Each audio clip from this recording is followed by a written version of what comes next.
pejy hafa tanteraka kosa indray no ndeha anoizantsika ny fampahalalam-baovaontsika amin'izao ariva izao. Mandeha ny fanamboaran-dalana eny akanto-bahoaka amin'izao fotoana izao ary niteraka fandravana trano maromaro tamin'ny toerana iny. Efa vita tanteraka izany fandravana izany raha ny fanazavan'ny tompon'andraikitra. Ho fanitarana ny lalana eny ankadimbahoaka eo anelanelan'ny Galanasy Filatex dia nisy ny fandravana trano maromaro teny an-toerana. Vita tanteraka amin'ny fandravana rehetra raha ny fanazavan'ny tompon'andraikitra izay ny orinasa Kolasy ny tompon'andraikitra amin'ny fanatanterahana ny azy. Ny aton'ilay fandravana satria tsika nanao an'le akana an'le amprison'le lalana satria natao deux fois le lalana dia tsy maintsy mitaka zany ny largeuran'le lalana. Dia noho fitaran'ny largeuran'ny lalana zany mba azahoan'le amprise dia tsy maintsy misy voakasika ny fandravana zany. Fa le fandravana zany efa nisy expropriation moa io. Expropriation efa nisy décret zany efa nisy décret ministériel mihitsy nanalany zareo zany dia efa milamina amin'ny resaka expropriation. Mitaraina ireo mponina manodidina noho ny fiakaran'ny rano any an-tranon'izy ireo izay rano malala fa tsy rano madio fa rano maloto avokoa noho ny fahatsetsena ny lakan-drano. Agnay aloha tsy mandraran'ilay fanamboarana fa eto fotsiny zavatra tena mampalahelo anay dia le rano any an-tranonay izay no tena zavatra mampalahelo.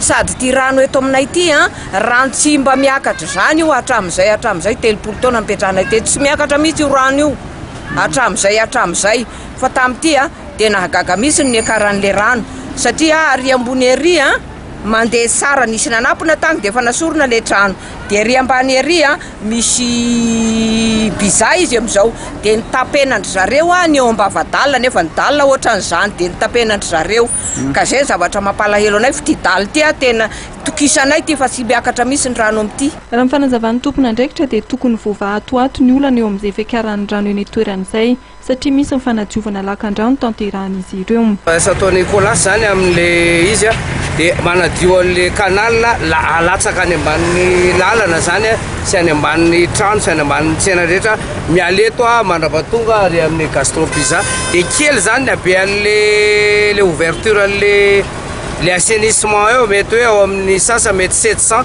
diamètre 700 sasany kely zany dia sarotra be zany tsy en sécurité zany ny olona raha hanao curage hitsofoka ao ambanin'le lalana dia voatery zany ampiasan'ny hydroplastine le matériel zay zany le hydroplastine zany